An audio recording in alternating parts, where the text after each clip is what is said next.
of Bangladesh, Her Excellency Sheikh Hasina MP, to please deliver her valuable speech and formally declare inauguration of the Podda Bridge, Pride of Bangladesh.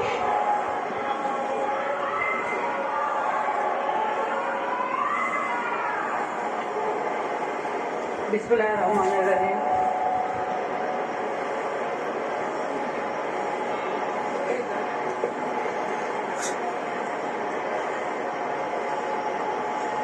সম্মানিত সভাপতি, আমার সহকর্মীবৃন্দ,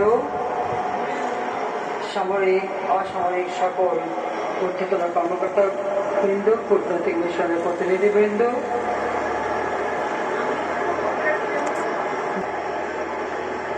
পদ্মাপাড়ের অধিবাসী, দুই পাড়েরই অধিবাসী আমার ভাই বোনেরা, এলাকাবাসী, সুধী মণ্ডলী, আসসালামু আলাইকুম।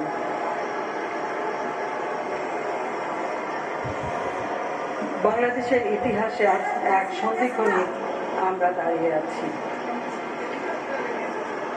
আর কিছুদিনের মধ্যেই উদ্বোধন করব পদ্মা সেতু। আজকের এই আনন্দঘন মুহূর্তে সুধীবৃন্দ, দেশবাসী, বিদেশে আমাদের প্রবাসী বাঙালি ভাই বোনেরা, তাদের সবাইকে আমি আমার আন্তরিক শুভেচ্ছা জানাচ্ছি, অভিনন্দন জানাচ্ছি। রেহানা এবং আমাদের ছেলে মেয়ে সজীব, ওদের সাইমা, ওয়াজেদ, রেজওয়ান, মজিদ সহ আমাদের নাতি নাতনি সকলকে, এই দেশবাসীর সাথে আমি তাদেরকেও আমার আন্তরিক ভালোবাসা ও দোয়া জানাচ্ছি। স্বাধীন বাংলাদেশ দীর্ঘ 23 বছরের সংগ্রাম, 9 মাসের মুক্তিযুদ্ধের মধ্য দিয়ে আমরা অর্জন করেছি আমাদের এই বাংলাদেশ, যার নেতৃত্বে আমরা এই বাংলাদেশ পেয়েছি। বাঙালি জাতি হিসেবে বিশ্ব দরবারে স্বীকৃতি পেয়েছি, মর্যাদা পেয়েছি। আমাদের মহান নেতা, সর্বকালের সর্বশ্রেষ্ঠ বাঙালি জাতির পিতা বঙ্গবন্ধু শেখ মুজিবুর রহমানকে আমি শ্রদ্ধার সাথে স্মরণ করি। আমাদের 4 জাতীয় নেতা, 23 লক্ষ শহীদ, 2 লক্ষ মা বোনকে, আমাদের মুক্তিযোদ্ধাদের জানাই আমার সশ্রদ্ধ সালাম, যারা অস্ত্র হাতে তুলে নিয়ে যুদ্ধ করে আমাদের বিজয় এনে দিয়েছিলেন।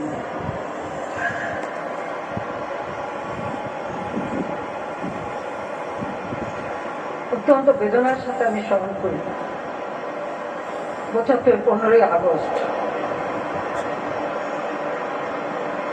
আমার বাবা জাতির পিতা বঙ্গবন্ধু শেখ মুজিব, তৎকালীন রাষ্ট্রপতি, আমার মা বেগম ফজিলাতুন্নেসা বাজিয়া, আমার ছোট 3 ভাই, মুক্তিযোদ্ধা ক্যাপ্টেন শেখ কামাল, মুক্তিযোদ্ধা লেফটেন্যান্ট শাহ জামাল, 10 বছরের ছোট্ট ভাই রাসেল, কামাল জামালের নবপরিত বধূ সুলতানা ও পারভিন রোজি, আমার একমাত্র চাচা শেখ আবুল আসিফ, মুক্তিযোদ্ধা, আমার ফুফু আব্দুর রব সাদিয়াবাদ কৃষিমন্ত্রী সহ সেই দিন আমাদের পরিবারের সদস্যরা যারা শাহাদত বরণ করেছেন, ঘাতকের নির্মম বুলেটের আঘাতে যাদের আমরা হারিয়েছি, তাদের প্রতি শ্রদ্ধা জানাই।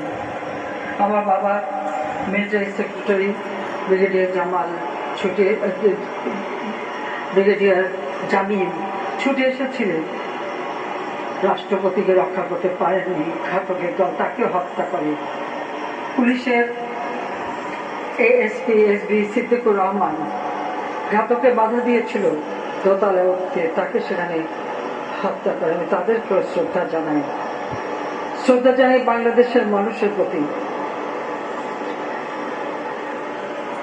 যারা এই অন্যায়কে প্রতিবাদ জানিয়েছিল, আর এই প্রতিবাদ করতে যে যারা জীবন দিয়েছিল তাদেরকে আমি আজকে দিনে স্মরণ করি।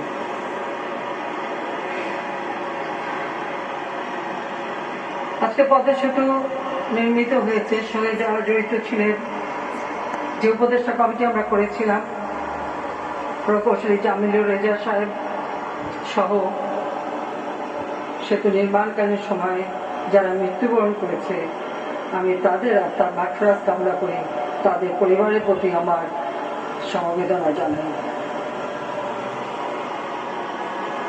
আপনারা সবাই জানেন যে সেতু নির্মাণ করতে যখন আমরা যাই তখন অনেক ষড়যন্ত্র শুরু হয়, মিথ্যা অপবাদ দেওয়া হয়, দুর্নীতির অপবাদ দিয়ে কিভাবে এক একটি মানুষ, এক একটি পরিবারকে মানসিক যন্ত্রণা দিয়েছে। সেই যন্ত্রণা ভোগ করেছিল আমার ছোট বোন শেখ রেহানা, আমার ছেলে সজীব রাজের জয়, আমার মেয়ে সাইমা রাজের, রেহানার ছেলে রেদওয়ান মুজিব সিদ্দিকী, আমার উপদেষ্টা অর্থনৈতিক বিষয়ক পদ্মা সেতু নির্মাণের কাজে যাকে আমরা উপদেষ্টা হিসেবে বিশেষভাবে দায়িত্ব দিয়েছিলাম, ডক্টর মশিউর রহমান, যোগাযোগ মন্ত্রী, সাবেক যোগাযোগ মন্ত্রী সৈয়দ আবুল হোসেন, সাবেক যোগাযোগ সচিব মোশাররফ হোসেন ভুইয়া সহ যারা এর সঙ্গে জড়িত ছিল তাদের উপর মিথ্যা অপবাদ দেওয়া হয়। তাদের অমানসিক যন্ত্রণা, তাদের পরিবার সহ যে যন্ত্রণা ভোগ করেছে, আমি তাদের প্রতি সহমর্মিতা জানাই। শত প্রতিকূল অবস্থার মধ্যে এই সেতু নির্মাণের সাথে যারা জড়িত ছিলেন সকল প্রকৌশলী, সংশ্লিষ্ট কর্মকর্তা কর্মচারী, দেশি বিদেশি বিশেষজ্ঞ পরামর্শক, ঠিকাদার, প্রকৌশলী, প্রযুক্তিবিদ, শ্রমিক, নিরাপত্তায় দায়িত্বে নিয়োজিত সশস্ত্র বাহিনী, বিশেষ করে সেনাবাহিনী এবং পুলিশ বাহিনী সহ সংশ্লিষ্ট সকলের প্রতি আমি কৃতজ্ঞতা জানাই দেশবাসীর প্রতি যারা সেদিন আমাকে শক্তি জুগিয়েছিল, সাহস জুগিয়েছিল, পাশে দাঁড়িয়েছিল। আমি ধন্যবাদ জানাই এই পদ্মা সেতু দুই পাড়ের মানুষ যারা এখানে বসবাস করত। তারা নির্দ্বিধায় তাদের জমি হস্তান্তর করে, তাদেরকেও, তাদের পরিবারকেও আমরা পুনর্বাসন করেছি, কিন্তু তারা সে নিজের জায়গা ছেড়ে দিয়ে চলে যায়। তাদের প্রতি আমি কৃতজ্ঞতা জানাই যে তাদের ত্যাগ ও সহযোগিতা না হলে হয়তো এই সেতু নির্মাণ করা কঠিন হতো। আমি জানি সমিতি মণ্ডলী আজকে বাংলাদেশের মানুষ গর্বিত, সেই সঙ্গে আমিও আনন্দিত এবং গর্বিত, উদ্বেলিত। অনেক বাধা বিপত্তি উপেক্ষা করি, ষড়যন্ত্রের জাল ছিন্ন করে আমরা আজকে এই পদ্মা সেতু নির্মাণ করতে সক্ষম হয়েছি। এই সেতু শুধু একটি সেতু নয়, এই সেতু দুপারের যে বন্ধন সৃষ্টি করছে তা নয়, এই সেতু শুধু ইট, সিমেন্ট, স্টিল, লোহার, কংক্রিটের একটা অবকাঠামো নয়, এই সেতু আমাদের অহংকার, এই সেতু আমাদের গর্ব, এই সেতু আমাদের সক্ষমতা, আমাদের মর্যাদার শক্তি। এই সেতু বাংলাদেশের জনগণের সাথে জড়িয়ে আছে আমাদের আবেগ, আমাদের সৃজনশীলতা, সাহসিকতা, সহনশীলতা এবং আমাদের প্রত্যয়, যা আমরা এই সেতু তৈরি করবই, সেই জেদ, সেই প্রত্যয়। যদিও এই ষড়যন্ত্রের কারণে সেতুটা নির্মাণ করতে প্রায় 2 বছর বিলম্বিত হয়, কিন্তু আমরা কখনো হতোদ্যম হইনি, হতাশায় ভুগিনি, আত্মবিশ্বাস নিয়ে গিয়ে চলেছি এবং শেষ পর্যন্ত সকল অন্ধকার ভেদ করে আলোর পথে আমরা যাত্রা করতে সক্ষম হয়েছি। আজকে পদ্মার বুকে জ্বলে উঠেছে লাল, নীল, সবুজ, সোনালী আলোর ঝলকানি। 42টি স্তম্ভ, এই স্তম্ভ যেন স্পর্ধিত বাংলাদেশের প্রতিচ্ছবি। বঙ্গবন্ধু শেখ মুজিব বলেছিলেন, কেউ দাবায় রাখতে পারবা না, কেউ দাবায় রাখতে পারেনি। আমরা বিজয়ী হয়েছি। তারুণ্যের কবি সুকান্তের ভাষায় তাই বলতে চাই, সাবাস বাংলাদেশ, সাবাস বাংলাদেশ। থাকিয়ে রয়, জ্বলে পুড়ে মরে ছারখার, তবু মাথা নোয়াবার নয়। জয় বাংলা।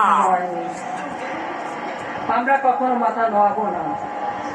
জাতির পিতা বঙ্গবন্ধু শেখ মুজিব কখনো মাথা নোয়াননি। তিনি আমাদের মাথা নোয়াতে শেখান নাই। ফাঁসির মঞ্চে দাঁড়িয়ে তিনি জীবনের জয় গান গেয়েছিলেন।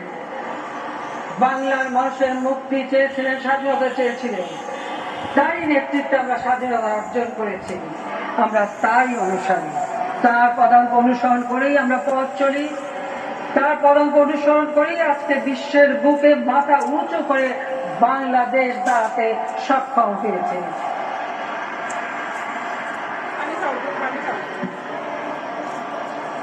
আমাদের স্বাধীনতা, বাংলাদেশ একটি প্রদেশ, শোষিত বঞ্চিত মানুষ, ক্ষুধা, দারিদ্র, নিপীড়ন, শোষণ, বঞ্চনা সবসময় যাদের নিত্য সঙ্গী। সেই মানুষের ভাগ্য পরিবর্তনের জন্য 23 বছর সংগ্রাম, 9 মাসের যুদ্ধ বিজয়ের মধ্য দিয়ে এই বাংলাদেশের সৃষ্টি। তার ডাকেই সাড়া দিয়ে এদেশের মানুষ অস্ত্র তুলে নিয়ে বিজয় এনে দিয়েছিল। স্বাধীনতার পর জাতির পিতা জাপানে গিয়েছিলেন। 73 সালে জাপান সরকারকে অনুরোধ করেছিলেন আমাদের যমুনা পদ্মা এই স্বপ্নদেব সেতু করে দেওয়ার। যমুনা নদীর উপর সেতু নির্মাণের জন্য যে পদক্ষেপ তিনি নিয়েছিলেন, জাপান সরকার ফিজিবিলিটি স্টাডি করে এবং সেই সেতু নির্মাণের উদ্যোগ নেয়। দুর্ভাগ্যের বিষয় 1975 সালে 15 আগস্ট জাতির পিতাকে হত্যা করে অবৈধভাবে যে মিলিটারি ডিক্টেটর ক্ষমতা আসে, সে সেই সেতুর কাজ বন্ধ করে দেয়। যাও, আমাদের সৌভাগ্য আমরা 96 সালে প্রায় 21 বছর পর, 75 পর যখন সরকার গঠন করি, তখন আমরা সেই যমুনা বঙ্গবন্ধু সেতু নির্মাণ করি এবং আমি 98 সালের 23শে জুন সেই সেতু উদ্বোধন করেছিলাম। আলহামদুলিল্লাহ যে সেটা আমরা করতে পেরেছিলাম। এবং সেই সেতুতে রেল, গ্যাস এবং বিদ্যুৎ লাইন সংযোজন করেই আমরা সেতুটা নির্মাণ করি। 97 সালে আমি জাপান সফরে যাই। জাপানের প্রাইম মিনিস্টারকে আমি বলেছিলাম যে আমার বাবা সেতু চেয়েছিলেন, আপনারা যমুনা সেতু আমাদের করে দিয়েছিলেন। আজকে আমি রূপসা, অর্থাৎ সেটা হচ্ছে আপনার খুলনা বাগেরহাটের সাথে সংযোগ, ভৈরব নদীর উপর, এবং পদ্মা সেতু নির্মাণ করতে চাই। কিন্তু আমি জানি পদ্মা একটি অত্যন্ত খরস্রোতা একটি নদী, কাজে সেই নদীতে সেতু করা যথেষ্ট কঠিন। জাপান তার ফিজিবিলিটি স্টাডি শুরু করে এবং রূপসা সেতু আমাদের নির্মাণ করে দেয়। এই খরস্রোতা বিশাল পদ্মা নদীর যে ফিজিবিলিটি স্টাডি হয় 2001 সালে, সেই রিপোর্টটা আমাদের দেয় এবং তারই ভিত্তিতে আমরা প্রথম 4 জুলাই মাওয়া প্রান্তে আমরা আমাদের পদ্মা সেতুর ভিত্তিপ্রস্তর স্থাপন করি। 2001-এ যদিও আমরা ক্ষমতায় আসতে পারিনি, ক্ষমতায় আসে বিএনপি জামাত জোট, এই সেতু নির্মাণের কাজ বন্ধ করে দিয়ে জাপানকে আবার ফিজিবিলিটি স্টাডি করতে বলে, অর্থাৎ আবার সমীক্ষা করতে বলে মানিকগঞ্জের আরিচা থেকে দৌলতদিয়া পর্যন্ত। জাপান পুনরায় সেটা করে একই মত দেয়, যেখানে দক্ষিণ অঞ্চলের সকল জেলার সঙ্গে সংযোগের জন্য এই বিশেষ করে মাওয়া থেকেই সেতুটা নির্মাণ হলে সব থেকে কার্যকর হবে। কাজে তাদের এই মতামতের পর খুব স্বাভাবিকভাবে বিএনপি আর সে ব্যাপারে কোনো উদ্যোগই নেয়নি, কাজও করেনি। কাজে আমরা ক্ষমতায় আসি আবার 2009 সালে। 9 সালে আমরা ক্ষমতা আসার পর আমরা সিদ্ধান্ত নিই সেই পদ্মা সেতু নির্মাণ করার। যে সমীক্ষা জাপান করে দিয়েছিল তারই ভিত্তিতে এই সেতু নির্মাণের পদক্ষেপ নিই। সরকার গঠন করার মাত্র 22 দিনের মধ্যে আমরা এর নকশা তৈরি করবার জন্য আন্তর্জাতিক পরামর্শ নিয়োগ দেই এবং অনেক আলোচনার পরে যখন এই সেতু নির্মাণের উদ্যোগ হচ্ছে, আর্থিক কিভাবে অর্থ সংগ্রহ হবে তার উদ্যোগ চলছে, তখন ওয়ার্ল্ড ব্যাংক ও এগিয়ে আসে, অন্যান্য সংস্থার সাথে বিশ্ব ব্যাংক এই প্রকল্পে টাকা দিতে রাজি হয়। কিন্তু আমাদের দুর্ভাগ্য যে একটা পর্যায়ে এটা আমাদের জন্য অত্যন্ত লজ্জার যে আমাদের দেশের কোন এক স্বনামধন্য ব্যক্তি, তিনি একটি ব্যাংকের এমডি ছিলেন। যেহেতু তার বয়স এমডি পদে আইনগতভাবে থাকতে পারেন 60 বছর বয়স পর্যন্ত, তিনি 70 বছর বয়স হয়ে গেছে তখন এমডি পদে বহাল। বাংলাদেশ ব্যাংক তাকে বলেছিল যে আপনি তো এভাবে থাকতে পারেন না, কারণ আইনও সংশোধন হয় নাই। এবং তাকে তখন ওই ব্যাংকের মানে উপদেষ্টা করবার জন্য উপদেষ্টা মানে অ্যাডভাইজার এমিরেটাস হিসেবে মর্যাদা দেওয়ার প্রস্তাব দেওয়া হয়। কিন্তু তিনি খেপে যান। সরকারের বিরুদ্ধে, বাংলাদেশ ব্যাংকের গভর্নরের বিরুদ্ধে, আমাদের অর্থমন্ত্রীর বিরুদ্ধে, সবার বিরুদ্ধে দুটি মামলা করে, সে মামলা হেরে যান। এরপরে আমরা দেখলাম ওয়ার্ল্ড ব্যাংক আমাদের অর্থ বন্ধ করে দিল দুর্নীতির অভিযোগ এনে। যখন আমি তার চ্যালেঞ্জ দিলাম যে অভিযোগ আমাকে দেখাতে হবে কি, যাও, আমরা থেমে যাইনি, কারণ পদ্মা সেতু বানানো নিয়ে কোনো দুর্নীতি এটা আমরা করতে পারি না, করবো না। কাজে অনেক পানি ঘোলা, অনেক ষড়যন্ত্র, অনেক কিছু মোকাবেলা করলাম এবং এর সাথে যুক্ত হলো আমাদের অনেক বাংলাদেশের স্বনামধন্য অর্থনীতিবিদ থেকে শুরু করে অনেক জ্ঞানী গুণী, তাদেরও নানা রকম মতামত এবং এমন একটা অবস্থার সৃষ্টি যে সত্যি বুঝি দুর্নীতি, যেখানে কোনো টাকা পয়সাই ছাড় হয়নি। যা ওয়ার্ল্ড ব্যাংক মামলা করলো, কিন্তু কানাডা আদালত যখন রায় দিল যে ওয়ার্ল্ড ব্যাংকের যত অভিযোগ সব ভুয়া, মিথ্যা, কোনো দুর্নীতি এখানে হয় নাই, তারপর অবশ্য তারা থেমে যান। যাও, আমি এটুকুই বলবো যে বাংলাদেশ আমাদের দেশ, এদেশ আমার বাবা স্বাধীন করে দিয়ে গেছে। এদেশের মানুষের ভাগ্য পরিবর্তন করা, কল্যাণ করা, এটাকে আমরা দায়িত্ব হিসেবে দিয়েছি। কাজে যতই অপবাদ দেওয়ার চেষ্টা করব এবং সেই সাথে আবার রেয়ানা আমাদের ছেলেমেয়েদের উপর কম ধকল যায়নি, সে বিষয়ে এখন আজকে দিনে বলতে চাই না। কিন্তু আমি এটুকুই বলবো যে যখন সকল প্রতিষ্ঠান অর্থায়ন থেকে সরে দাঁড়ালো, আমি তখন পার্লামেন্টে দাঁড়িয়েও ঘোষণা দিয়েছিলাম পদ্মা সেতু নিজের টাকায় করব, নিজস্ব অর্থায়নে করব। এই ঘোষণার পর আমার দেশবাসী, সাধারণ মানুষ, তাদের কাছ থেকে অভূতপূর্ব সাড়া পেয়েছিলাম। তারা আমাদের পাশে দাঁড়িয়েছিলেন। মানুষের শক্তিটা হচ্ছে বড় শক্তি। সেই শক্তি নিয়ে এই সেতুর নির্মাণ কাজ আমি শুরু করি। আজকে আমি ধন্যবাদ জানাই যে উপদেষ্টা, তারাও বিশ্বাস রেখেছিলেন। সেই সাথে সাথে বিভিন্ন আন্তর্জাতিক সংস্থা যারা আমাদের এখানে কাজ করেছে, তারাও তোমার এই আন্তর্জাতিক সংস্থা যারা আমাদের এখানে কাজ করেছে, তারাও তোমার এগিয়ে এসেছিলেন এবং তারাও বিশ্বাস করেছিলেন যে হ্যাঁ, আমরা পারি, আমরা করতে পারবো, এবং আমরা তা করেছি। অনেকের মতামত ছিল এই নিজস্ব অর্থায়ন আবার কিভাবে করব। ধারণা ছিল যে বাংলাদেশ সারা জীবন পরনির্ভরশীল থাকবে আর অন্যের দয়াই চলতে হবে। জাতির পিতা আমাদের শিখিয়েছেন আত্মমর্যাদা নিয়ে বাঁচতে। বাংলাদেশকে আমরা আত্মমর্যাদাশীল রাষ্ট্র হিসেবেই গড়ে তুলতে চাই, আর সেই লক্ষ্য সামনে নিয়েই এই সিদ্ধান্ত নিয়ে আমরা এগিয়ে চলেছি। আমি কৃতজ্ঞতা জানাই বাংলাদেশের জনগণের প্রতি, সেই দিন যারা আমার পাশে শুধু দাঁড়ান নাই, অনেকে অর্থ পর্যন্ত দিয়েছিলেন, যার যতটুকু পেয়েছিলেন। আমি বলেছিলাম আমরা নিজেরা বাজেট থেকে করতে পারবো, ওটাও তো জনগণেরই টাকা, এবং আল্লাহ রহমতে আমরা সেটাই করেছি। আমি জানি না যারা তখন এই কথাগুলি বলেছিলেন যেটা হবে না, নিজস্ব অর্থায়নে সম্ভব নয়, এটা একটা স্বপ্ন মাত্র, কিন্তু এটা কখনই বাস্তব হওয়া সম্ভব না, ইত্যাদি ইত্যাদি। যাও, আমার কারো বিরুদ্ধে কোনো অভিযোগ নেই, কারো বিরুদ্ধে কোনো অনুযোগ নাই। তাদের হয়তো চিন্তার জন্যতা আছে, আত্মবিশ্বাসের দন্যতা আছে, সেটাই আমি মনে করি।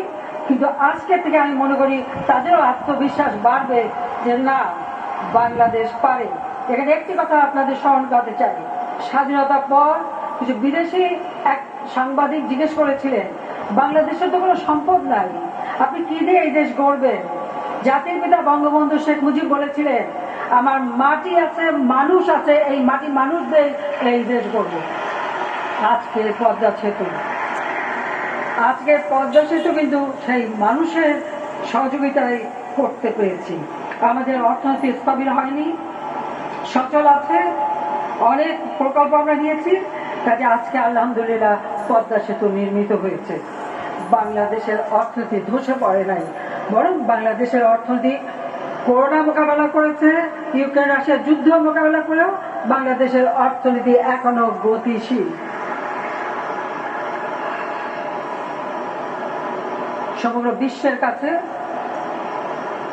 আজ বাংলাদেশ প্রমাণ করেছে যে বাংলাদেশ জাতির পিতার স্বপ্নের বাংলাদেশ, আত্মমর্যাদাশীল বাংলাদেশ, আত্মবিশ্বাসী বাংলাদেশ। কারণ বাংলাদেশের জনগণই হচ্ছে আমার সাহসের ঠিকানা। তাই বাংলাদেশের জনগণকে আমি স্যালুট জানাই। স্যালুট।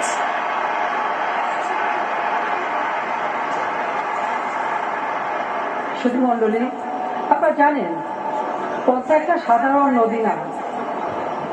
পদ্মা নদী বিশ্বের সবথেকে খরস্রোতা নদী হচ্ছে অ্যামাজন, আর এই অ্যামাজনের পরেই হচ্ছে পদ্মা।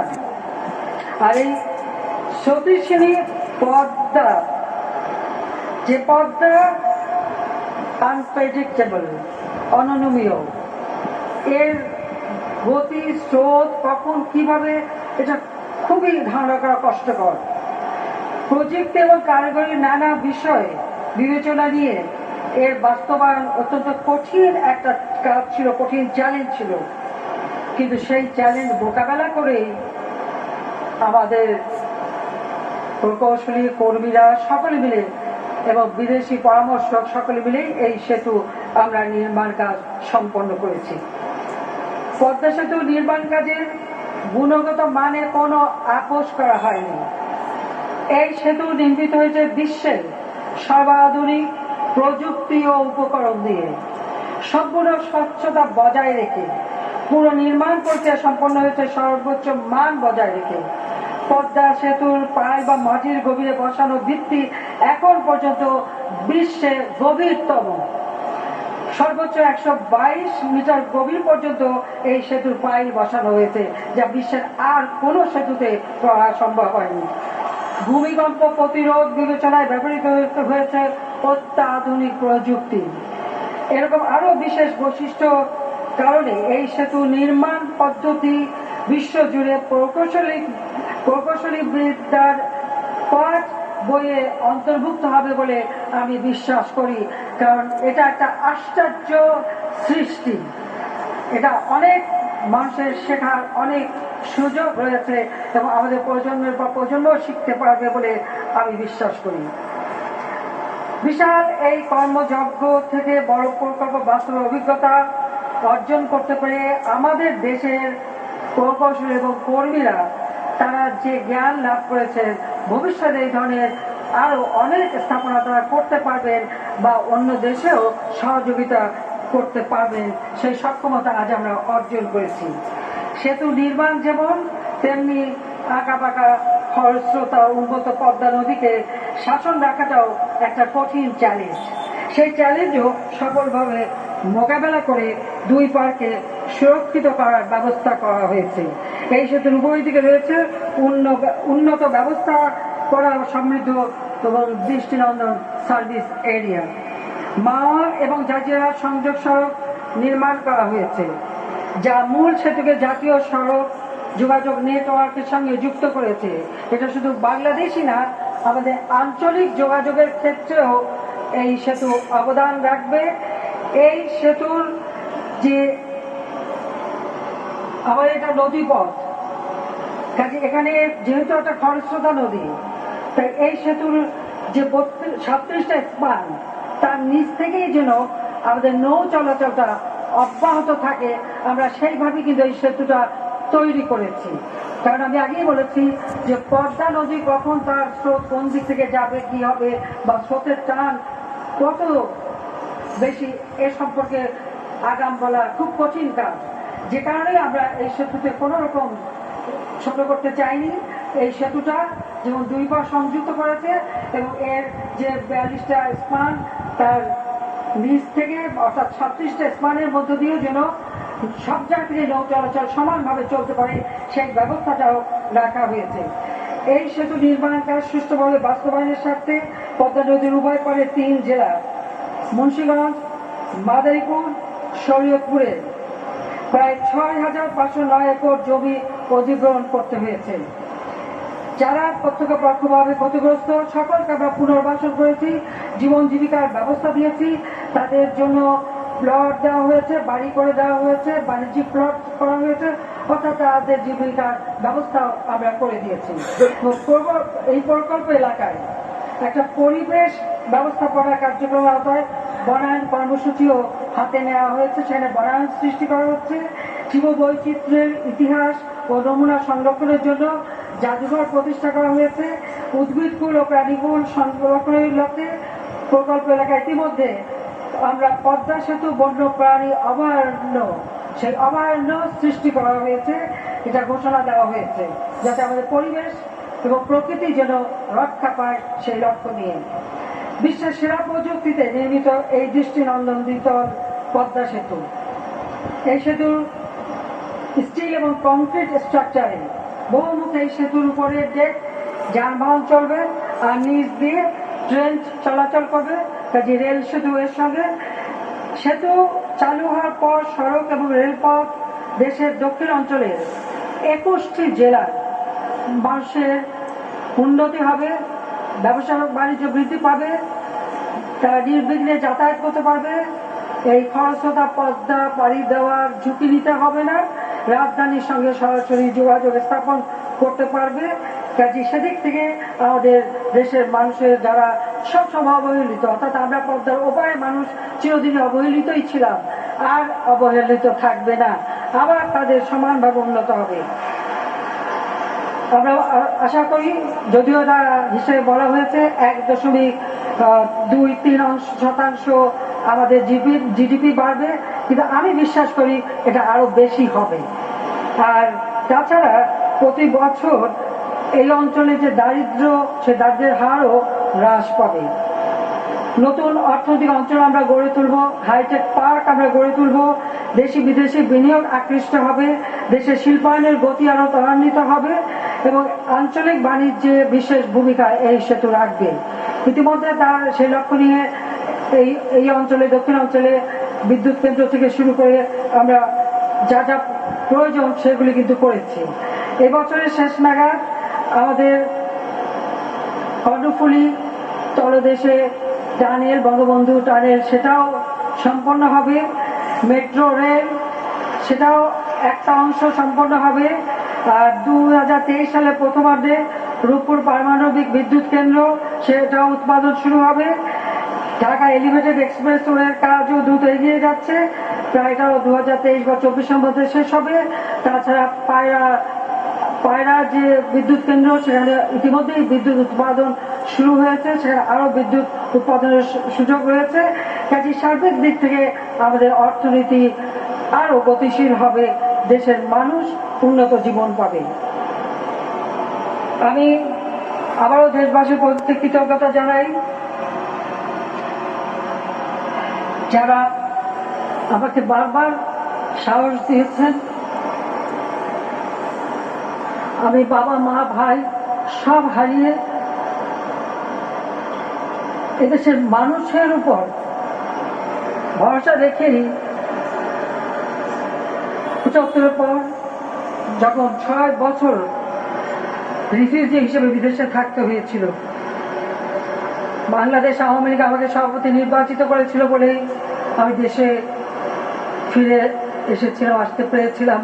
তখন অনেক বাধা ছিল, কিন্তু এসেছিলাম একটি লক্ষ্যই সামনে নিয়ে, এই বাংলাদেশ যে বাংলাদেশ আমার বাবা স্বাধীন করে গেছেন, এই বাংলাদেশ এভাবে অবহেলিত থাকতে পারে না। এই বাংলাদেশকে আমাকে কিছু করতে হবে, এবং এই যে সাহস আমি পেয়েছি, এদেশের বাংলাদেশের জনগণ যেমন সাহস দিয়েছে, আর সব আমি অনুভব করি যে আমার মা, আমার বাবা সবসময় তাদের দোয়া আমার উপর রেখেছে, তাদের আশীর্বাদের হাত আমার মাথায় আছে।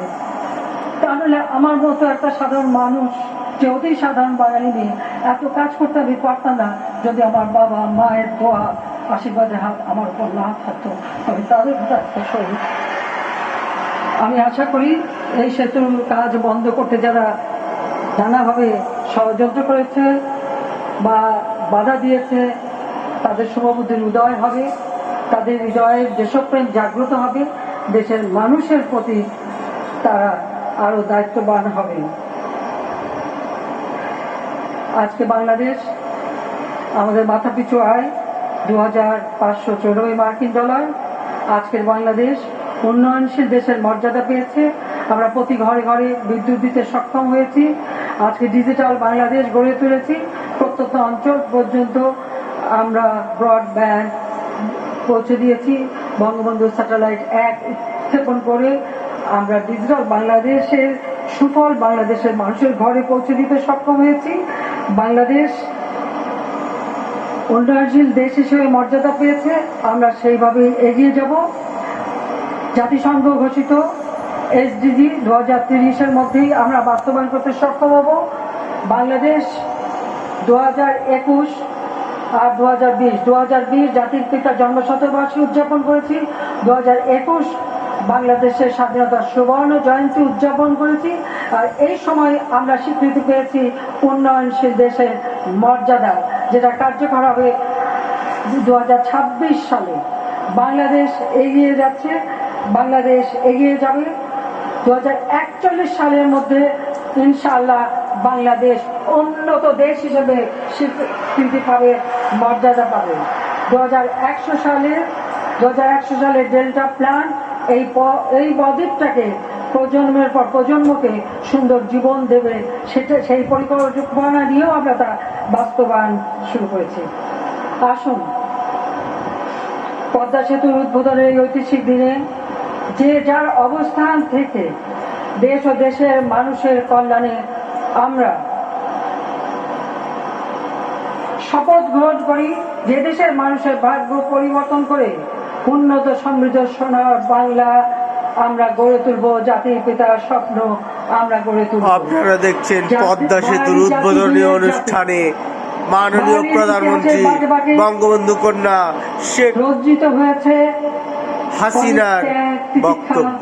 অনেক রক্তধারা বারবার আঘাত এসেছে, বাঙালি ঘুরে দাঁড়িয়েছে, উঠে দাঁড়িয়েছে, কিন্তু বাঙালি আবার এই আঘাতের পরেও সদর্পে মাথা উঁচু করে দাঁড়িয়েছে।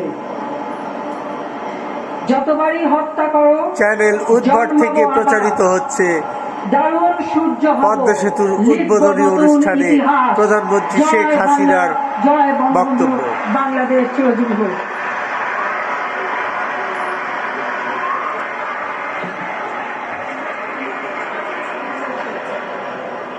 মাননীয় প্রধানমন্ত্রী আপনার মূল্যবান ভাষণের জন্য আন্তরিক ধন্যবাদ।